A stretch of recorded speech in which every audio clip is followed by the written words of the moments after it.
Сайн байна та бүхэнд энэ өдрийн мэндийг хүргэе. За Cryptoverse ээлжийн дугаар эхлэхэд бэлэн боллоо. За энэ өдрийн юу болоо да. За өнгөрсөн дугаар дээр ярьжсэн юм уу ярьчих. Энэ давтах юм шиг байна. Яг тэгвэл одоо нөгөө нэг дээшээ явдаг 10 дугаар сар чи эхэлсэн. Октобер эхэллээ тий. Тэгээ биткойны үн чинь ихэд 120 мянга гэдэг төвшөнтэй ихэд сетинэд эхэлсэн байгаа. Наазаа оролцоод. За одоо байгаа өмнө бол сүүлийн 7 хоног байгаагүй өндөр төвшин дээр ирсэн байгаа. Тэгээ түүх харах юм бол мэдээж авдоосар бол биткойн хувьд маш таатай саруудны нэг үлэг таатай гэдэг өсөлт өндөртэй байсан гэсэн. За ямар ч бас нөгөө 9 дугаар сарыг уналттай сар гэж нэрлэдэг байсан боловч за сая 9 дугаар сарын маань candle маань нийтдээ 5.16-гийн өсөлттэй буюу ногоон хаагдсан байдаг байгаа. Тэгээ 10 дугаар сар эхэлснээс хойш буюу 10 сарын 1-2-ны хооронд одоогийн байдлаар биткойн бол 4% өсөлтийг үзүүлсэн байгаа байна. Тэгэхээр ямар ч октябр бол одоо эхний 2 өдрийн байдлаар бол ногоон байна гэж хэлж байгаа. Яг дундчаар бол мэдээж 20-14 орчим хувь өсөлтийг үзүүлдэг гэж зааж байна. Тэгэхээр түүгээ тавтаа гэдэг юм бол өсөлт ханаагүй байгаа төвшин гэсэн үг шүү дээ. Яг энийг бас өөр аналистууд үзсэн байна. Чамаас гадна өөр хүмүүс бас ярилцлаа. Тэгээд тэгсэн чинь CoinClear-ээр юу гэж нэгэхээр эхний ээлжинд 122 мянга төвшин гівдчих юм бол цаашдаа 138 мянга төвшин л хүрэх болов уу гэдэг таамагтай юм байна. За тэгээд өвдөр хөлөө тийчтэй биткойн өсөлтийн үйлрэл байдаг. Тэгэхээр энэ үйлрэлийн яг эхлэлийг бол 10 дугаар сар 50. Хэрвээ 10 дугаар сар тийчтэй гайгүй ногоон бичих юм бол 11 12 дугаар сард бол дахиад тийш өсөх нь бол тодорхой гэдэг үнсийг нэлийн хүчтэй ирж байлээ. За тэгэл ер нь аван гараал guys ер нь жижиг штэ 2 дугаар сараас 3. Тэ нэлээд бас бодох хэрэгтэй болж эхэлнэ. Яагаад гэвэл зүгээр эрүүл хоноор бодох юм бол 16 мянга байсан биткойн өдгөө 110 мянга дээр харилцаалж гэж байна те. Энэ хоёрын хооронд одоо ичнэ жилийн хугацаад ичнэ өдрийн хугацаа өнгөрөв. Bear market гэдэг айцлбар байсангүй за хүмүүсийн хүлээлт юм бол altcoin season болоогүй учраас bull market болоогүй гэж яриад байгаа. За гэхдээ урд уртны bull market-а бодох юм бол биткойн ч нөр ETF гэдэг шинэ өсөхтэй болсон. Тэгэхээр энэ ч өөр хөрөнгө оруулалтын хэрэгсэл болоод эхэлсэн гэдгийг бол ойлгох хэрэгтэй. Тэгэхээр одоо энэ дөрөвдүгээр үйлрэлт за магадгүй altcoin season болно болохгүй гэдэг төрс нэлээ хүлээлттэй бол байна. Тэгээ мэдээж аван гараад бол жоохон бас correction хөдөлгөөн бас байх болов гэж бодож байна. За тэгвэл оноос өмнө сайн шиг хийж авах хэрэгтэй байх нь шүү дээ. Хэрвээ дээш харж байгаа бол дээш өсөх юм бол тэгээд биткойн өснөний холбоотойгоор угаасаа крипто төсөл тийчтэй бас өсөж байгаа. За Ethereum-ийн ханш бас нэлийн хүчтэй байгаа. За тэгээд энэ тийчтэй айгу том гой зүйл их байхаа гэдэг хүлээлт бас байгаа дээ. За October-ыг угаасаа October гэж нэрлэдэг. Энэ одоо криптогийн санаатай хүмүүс одоо meme байгаа. За тэгээд altcoin season болж байгаа үед болдог юм бас болж эхэлсэн. Нэг нь болонгот нөгөө нэг зарим нэг токен гэнт огцсон мундаг. За энэний нэг нь болонгот Plasma гэдэг токен хэлээ. За XPL гэдэг төвчлөлтэй байгаа, тикет байгаа. 50% уналтыг үзүүлсэн. За энэ дээр юу болсон бэ гэхээр магадгүй энэ койныг хөгжүүлэгчид өөрсдийнхөө нөөц байсан койноо зах зээл дээр хаяад энэс холбоотой уналт бий болчлоо гэдэг хардталт бол крипто сонирхдаг бас энэ койныг авсан хүмүүс тунд байгаа. За үүнээсээ болоод энэ итгэх комьюнитийн бас нэлийн итгэлээ алдсан байгаа. Тэгээ крипто дээрээ ийм одоо altcoin ч юм уу ийм хүссэн явж байгаа үед нэг гардаг юм комьюнитийн итгэл алдагдах юм бол тэгээд койнд бас нэг төдийлнх амар байгаа тэгээд их ховор тохиолдол байдаг. За тэгээд нэг ийм жишээ боллоо. За Plasma token-ыг өөрхөн үүсгэн байгуулж одоо Paul Fox гэж бол өөрөө гарч ирээд бид нар бол тийм хийгээгүй шүү гэдэг одоо мэдгэлийг бол хийсэн. Гэхдээ ганц мэдгэлээр одоо гараа явуулсан комьюнити тийч их нэгүүлнэ гэж бол угаасаа байхгүй. Илүү одоо шилэн байгаад илүү дэлгэрэнгүй тайлгнадаг байж ижил магадгүй сэрэх бах. Хэрвээ сэрхээр бол сэрхээргүй бол одоо дахиад цаашаа явах магадлал нь өндөр байгаа.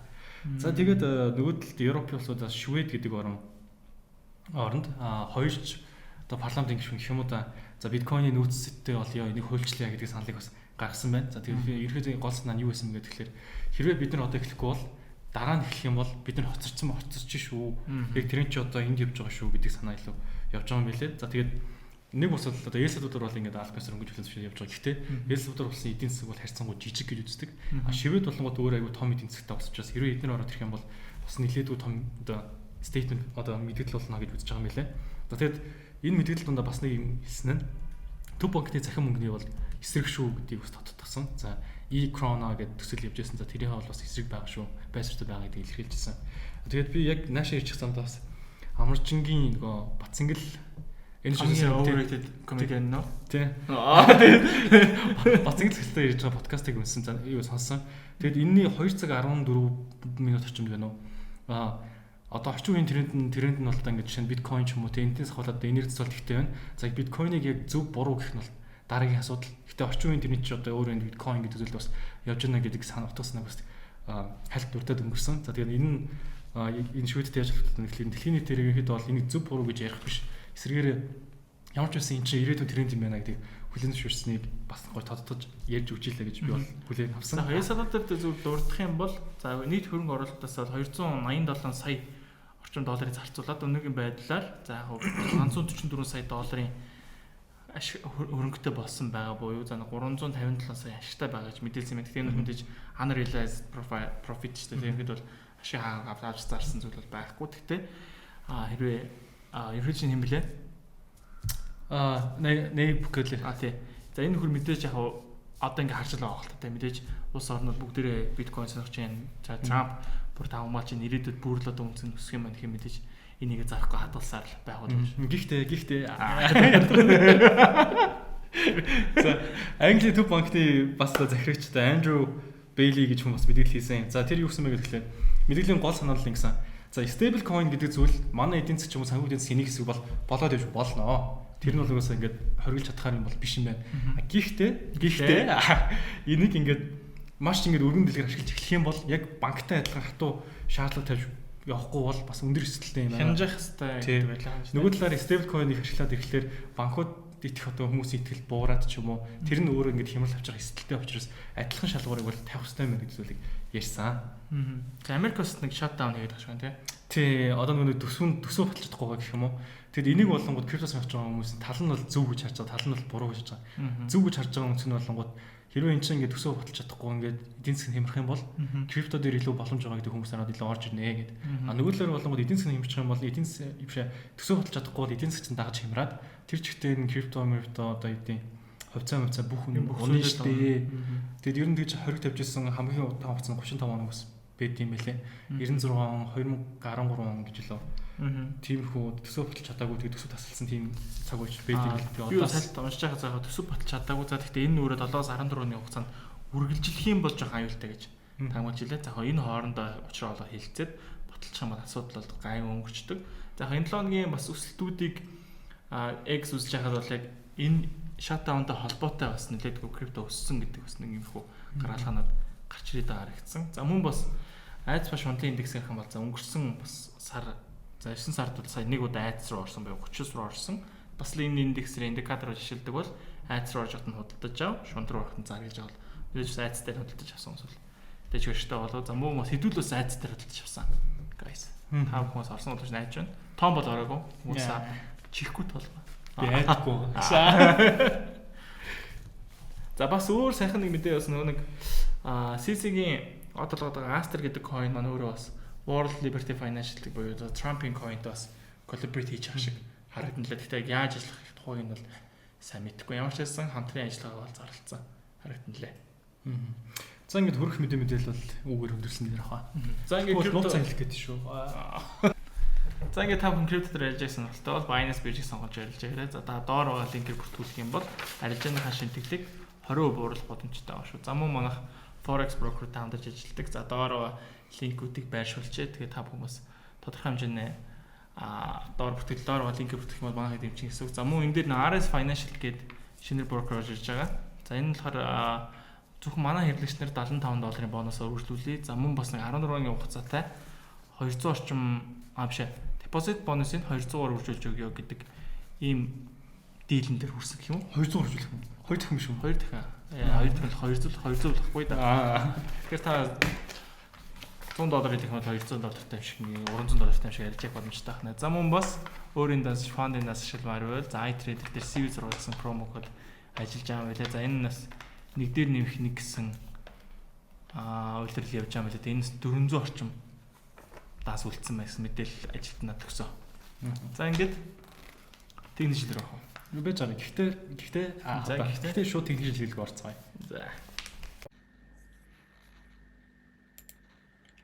За юу цан guys тэгэхээр хэдүүлээ.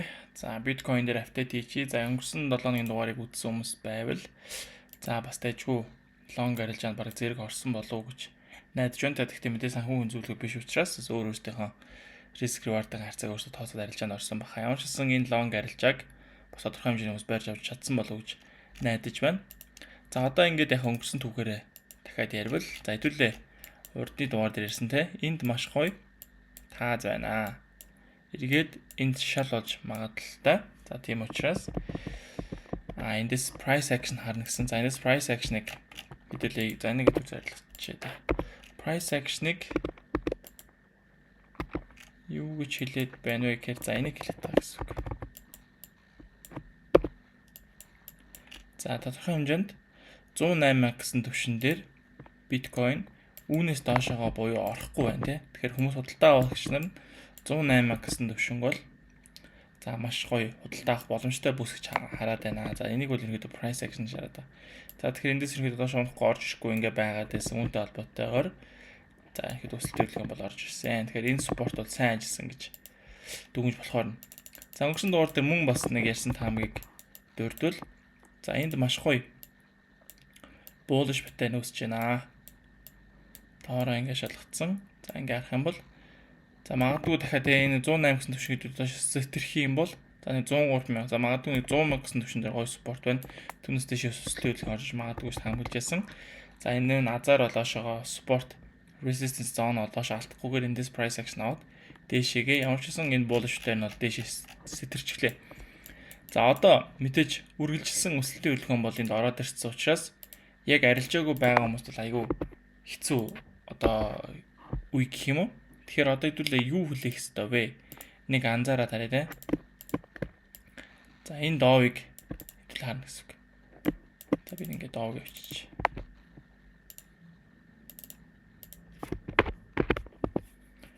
За нэг доов гэж хүчээд харах юм бол за ямар ч гэсэн энэ дээр Schmidt Trader-ийн ордог арга барилыг одоо нэг хэдүүлээ нэг эргээд саная те.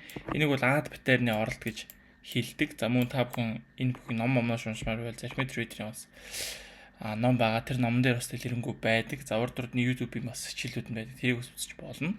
За энэ дээр ерөнхийдөө яаж арилжаа хийдэг вэ гэхээр за bullish pattern үүслээ. Тийм үү? Bullish pattern үүслээ. Дээш сэтэрчлээ. Тэгэхээр эндээс risk entry хийх боломжтой. Паттерны сэтрлэн дээр entry хийх боломжтой. За энэ бүхэн хоцорчсон байвал те яаж арилжаа хийх вэ гэхээр доо хардаг гэсэн үг. Энэ доовыг татлаа. Дээш сэтэрлээ доо өвдлээ. За дахиад энэ дээр баг цагаараа дахиад нэг жижигхэн bullish pattern хүлээдэг гэсэн үг. За ингээ харвал за би одоо татаад харуулчих. Энэ процессыг хүлээн гэсэн үг. Тэгэхээр энийг бол яг бүхэлд нь add pattern гэж нэрлэдэг. За тэгэхээр add pattern дээр нь ямар гоё давуу тал байдаг вэхээр за том паттерны дээр арилжаа хийх юм бол паттерныхаа доороос стop-лосс тавихад нэлээд том риск хүлээх шаардлагатай болдог. За эсвэл зарим нэг week-ийн доороос stop тавилаа гэхэд ерөнхийдөө том паттерн дээр арилжаа хийж байгаа нь айгүй том эрсдлийг хүлээх магадaltaй байдаг учраас add паттерн дээр нь оролт хийх юм бол stop-лосс хаана тавих нь айгүй ойлгомжтой. Паттерныхаа доор бас айгүй бага тавигдаж өгдөг. Дээр нь risk reward-ийн харьцаа их гоё болоод эхэлдэг. Энэ дээр риск айгүй багаар тавьчихж байгаа учраас за reward мэдээж ихээр авах боломжтой буюу за иймэрхүү бас хөдөлгөөн бол байдаг. За тийм учраас энэ add pattern үүсэх юуг бол би бол хүлээж ийн гэсэн үг. За 4 цаг дээр харах юм бол ерөнхийдөө бол дээшээ сэтэрсэн. За тэгэхээр магадгүй эндээс нэг иймэрхүү correction хөдөлгөөн орж ирэх юм бол энэ сэтэрэлтэн дээр нь орох боломжтой байгаа. Тэгэхээр одоо яг арилжаагүй байгаа хүмүүс байвал иймэрхүү дүр зураг хүлээсэн дээр болов за 15 минутаар харчих. Тэгээ 15 минутаар харах юм бол за энд ийм л юм хүлээсэн үг шүү дээ. За 4 цаг гэдэг байхгүй. За 15 минут дээр маш тайжгүй bullish маягийн correction хөдөлгөөн ороод ирэх юм бол за дэше long орох гой боломж очих нэ гэсэн. За тэгвэл одоо яг энэ дээр correction орж ирэхтэй холбоотойгоор бас нэг гоё дүр зураг үзүүлээд байгаа зүйл маань өөр юу вэ гэхээр USDT dominance баг. За USDT dominance хэдүүлээ урдны дугаар дээр ирсэн те. Доош хэсэг магадлалтай паттерн үсээд доош сэтэрсэн, дахиад үүссэн, унсан, дахиад үүсэж байна. Тэгэхээр доош сэтэрч магадгүй. За энэ доош сэтэрх юм бол биткойн дээр болон крипто дээр үргэлжилсэн өсөлтийн хөдөлгөөн бол орж ирэх магадлалтай гэж ярьсан. За одоо харин нэг USDT dominance үйл айгүй чухал мөчд дээр ирсэн баг гарч байна те. За ингээд таад энд шал дахиад энэ шал. За одоо ерөнхийдөө бол за дээрээ дөрвөлжлэгдсэн доороо уушалцсан байна гэдэг чинь бол ерөнхийдөө паттерн дүүргэлт бол хангалттай болсон гэж яг зүгээр урдны зүгээр магадлалаар харах юм бол ерөнхийдөө тэгж харагдаж байна те. За эндээс нэг зүйл нь юу вэ гэхээр за магадгүй эндээс хариулт аваад өсчих юм бол биткойн дээр уналтын хөдөлгөөн орж ирнэ гэсэн үг. Энэ уналтын үйлдэл орж. За магадгүй энэ том булштай дахиад доошоо ингэж унаад pullback хийхийг ч үүсэхгүй. За харин USDT dominance-ийн үед эндээсээ харин доошоогоо унчих юм бол хүчтэй уналтын үйлдэл ороод ирэх юм бол за биткойн дээр үргэлжилсэн сайхан өсөлтийн үйлдэл бол ороод ирнэ гэж харж болохоор. За тэгэхээр за биткойн дээр хаад паттерн хүлэе гэсэнтэйгээ адилхан. За USDT dominance-ийг хэдүүлээ. За 30 минутаар нь харч тий 30 минутаар харж агаад за ерөнхийдөө энэ хизээ доошоо сэтрэх вэ гэдгийг хэдүүл хүлэе гэсэн үг. За доошоо мэдээж сэтрээд ороод ирэх юм бол мэдээж крипто дээр өсөлтүүд орж ирнэ гэсэн үг. За Ethereum дээр апдейт явах юм бол за 4 цагаар нь харч тий. За бүр daily-гээр харч. За daily-гээр харах юм бол хэдүүлээ 4000 гэсэн төвшөнгөө дээшээ гараад ирцээ. Гоё байна.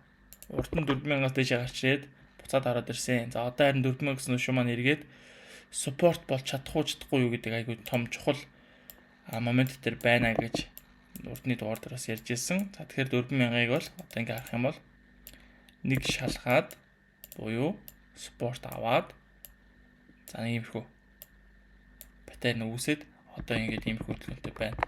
За daily-гээр харахаа мэдээж арилжаа ихэд бол мэдээж нэлийн бэрхшээлтэй хүнд тий daily дээр орж байгаа бол spot-оор орохгүй бол futures арилжаа daily дээр хийх юм бол нэлээдгүй хэцүү байгаа. За тийм учраас daily-гээр ерөнхийдөө тренд харчи support зон дээрээс сайн support авлаа. За Ethereum-д бол нэг иймэрхүү бас гоё боломжтой нүүсэж байна. Ингээ харвал дэшс трамгалтай буюу булж магийн паттерн. За мэдээж биткойнд адилхан маш хурдан өсөлтийн хөдөлгөөн бол ороод ирсэн. За тийм учраас мэдээж хэдүүлэнд нь correction хөдөлгөөн заавал хэрэгтэй гэсэн. За урдны яг үндсэн хөдөлгөөнөө ингээ харах юм бол за дэше огцсон хөдөлгөөн орж ирээд за энд баг зэргийн correction хөдөлгөөн орж ирээд өссөн. За дараагийн correction хөдөлгөөн энд орж ирээд за эндээс нэг жижигхэн correction аваад өсөөд за эндээс харин эргээд нэлийн том correction маягийн тасвар хөдөлгөөн орж ирээд дахиад өссөн байгаа чинь. Тэгэхээр мэдээж ханш зогсолтгүй байнга ерөөсөө иймэрхүү хөдөлгөөнд ерөөсөө ингээд яваад байна гэж бол байхгүй. Тэгээд хэдүүлэнд нь үлдээж correction хөдөлгөөн хэрэгтэй. Correction хөдөлгөөнийг харж агаад иймэрхүү маягийн correction бол их гоё доо. За энэ жоо багсгач.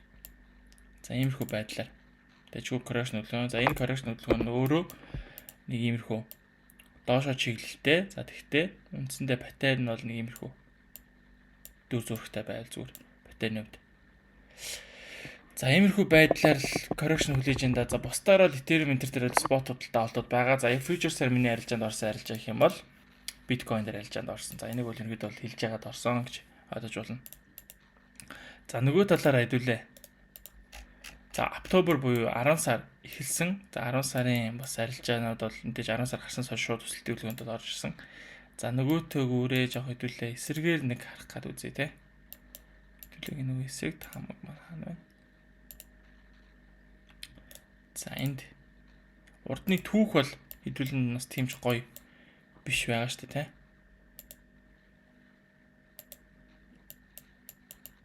За ингээ харуул. За урдны түүх бол урд нь 2 удаа hold time high хийгээд уналтын хөдөлгөөн бол тэрчтэй орж ирж ирсэн. За энд багхан бас өсөлтийн хөдөлгөөнд орж ирж ирсэн ч гэсэн эргээд уналтын хөдөлгөөнд бол орж ирж ирсэн. За тэгэхээр энэ хүртэлх ямар ч гэсэн all time high хийх хүртэлх түүх бол яг сайхан тавтагдчихсан байгаа. Тэгэхээр магадгүй дахиад яг энэ дүр зураг тавтах юм бол доош уналтын хөдөлгөөн бол орж ирэх магадaltaй. За тэгэхээр эндээс түүх бол нэлээ өөр дүр зурагтай болж одоо ярина ашгүй эхэлж байна. За яг энэ дүр зургаа дагаа яваад байл магадгүй бас яг энэ өсөлтөд оржихгүй bear market-эрчтэй бас үргэлжлэх аюул байсан. За азар бас October боллоо 10 сар боллоо худалдаа авалтууд мэдээж нэмэгдэж байна. Хүмүүсийн бас итгэв нэлээд сайжирж байгаа шиг байна. За BTC сарынхаа үр дүн хэдүүлээ ингээ харчих тий. За 10 сар гарсан сууж 5% өсөлттэй болж эхэлсэн байна. За дунджаар бол 20-аас 14 орчим хувийн өсөлтүүдийг бол үзүүлдэг гэж байна. За медиан нь бол ерөөхдөө 14 орчим хувийн өсөлт үзүүлдэг. Одоо л 5% өсөлт үзүүлсэн байна. За 11 сард бол дунджаар за 40 бас 10% өсөлт үзүүлдэг 4-3 гэсэн. За иймэрхүү байдлуудаа. Тэгэхээр 10-11 сарыг бол ерөөхдөө нэлээд November гэж бас хэлдэг, October гэж хэлдэг. За энэ хоёр сар дээр бол нэлээд бас bullish байх хандлагатай байдаг учраас за ерөөдөө бол трендд дагаад дэше хөдлөх юм бол орж магадгүй гэж харж байна. За мөн бас coin market cap-ыг харах юм бол за биткойн сая сүүлийн бас нэлээд хоногийн хугацаанд төсөлттэй байсан ч гэсэн за төвийг сгсэн байдалтай буюу 56% бол байна. За энэс 60-аас дээш гараад ирэх юм бол дэж credit түвшин рүү орж ирнэ. За шунж байна. Зах зээл нэлээд шуналтай болж эхэлж байна. Буюу за FOMO үүсч магадгүй гэж харж болдог. За altcoin индекс харах юм бол за сая нэлээдгүй унаа 56 унсан бол за өнөөдрийн байдлаар 68% өсөлттэй харж ирж байна. За ингээд 70-аас дээш гараад ирэх юм бол altcoin season эхэлнэ гэж үздэг. За тэргүүлж байгаа өсөлттэй coin-уудыг ингээд харах юм бол эдгээр байна. За энэ дунд бол Ethereum нэлээд дээшээ ороод ирсэн байгаа харж байна те. За Ethereum бол байна. BNB сайн өсөд ороод ирсэн байна. Solana 55% өсөлттэй. За ингээд ерөнхийдөө харах юм бол altcoin season бас болоогүй гэхэд хэцүү. За ерөнхийдөө бол топ coin-ууд маань л дунджаар нэг 50 орчим хувийн өсөлт үзүүлсэн. За BNB дээрх гоё байгаа зүйл нь юу вэ гэхээр BNB сая шинэ all time high гэдэг зүйлийг бол хийлээ. За daily weekly-г харах юм бол за ерөнхийдөө бас нэг иймэрхүү 2 зоонд явж исэн. За түүнээс хойш бол сайхан өссөн. Ингээд үргэлжлүүлсэн өсөлттэй болох юм бол үргэлжлээ явж байна. 1100. За ерөнхийдөө шинэ all time high өдөр-өдөртөө хийгээ явж байна. За Solana carry. Solana ч нэг иймэрхүү бин сирентэй хийж үзсэн юм аас нэг. Solana 4 цаг гарч. За Solana дээр нэг иймэрхүү uptrending сэрээ зурж үзсэн. За энэ сэрээг бас хувиргаж янз янзаар бичсэн. Гэхдээ бас яг гоё барьж өгөхгүй лээ. Оригинал тэгэхээр дээш гар авчиад л. Тэгэхээр хамгийн таарж байгаа нь modify маягийн сэрээ байна. Тэгэхээр ойрын таа зал 241. За магадгүй ингээд дахиад дээш явах юм бол дээш стрейт явах магадaltaй харагдаад байгаа. За энэ хэд бол нэг иймэрхүү байна. За арилжааны төлөвөг бол за Ethereum дээр санал болгож байгаа зүйл нөх юм бол bullish pattern-аас зэрхийг хүлээе. За эсвэл эндээс жижигхэн гоё correction хөдөлгөөн хүлээе гэж таамагласан. За Bitcoin дээр арилжааг хүмүүс байгаа бол за мэдээж хэвлээ correction хөдөлгөөн хүлээх хэрэгтэй. За 15 минутын дээр бол одоо энэ бол гоё дайжгүй бас bullish маягийн pattern үүсээд дээшээс зэрэг маягийн зүйл болж байна те. За ингээд л явж шүү дээ. За USD dominance-ыг харах юм бол за энд бас нэг доош зэрэг магадaltaй pattern энд жижиг үүсээд доошоос зэрж байна. За энэ маань өөрөө нөгөө том цагийн bearish маягийн pattern маань дахиад доошоос зэрхийн эхлэл болж магадгүй. За энэс магадгүй буцахгүйгээр доошоос зэрчих юм бол pullback хөдөлгөөн хүлээх хэрэгтэй. За ингээд доош унах юм бол Bitcoin дээр бас тэгж унжгаад уналтын correction хөдөлгөөн дээрээс нь long арилж байгаа. За USD dominance дээш зэрчих юм бол энэ дээшээс зэрэг pullback-ын дээр нь long арилж байгаа. Хийх боломжууд бол гарч ирэх юм байна. За энэ ингээд дор апдейтуудыг за сошиал хуудасуудаараа сүргээд явчихнаа. Тэгэхээр иймэрхүү плантай бол байна. За ингээд ямар ч хэсэн биткойн буцаад өссөн бас өнгөрсөн 7 хоног сайхан үргэлжлэлээ. Тэгэхээр энэ 7 хоног бас дахиад өсөөд гэж бодож байна да. За ингээд бүгдээрэнд нь арилжааны амжилт хүсье. За бас өнгөрсөн дугаар дээр Naros Finance-тэй хамтраад $75 бонустай кредитээ данс өгч байгаа гэж ярьсан те. За тэр $75 кредит нь орохгүй байна гэж зарим хүмүүс бас чат бичсэн байлээ. За YouTube-ийн комментээр бичсэн байлээ.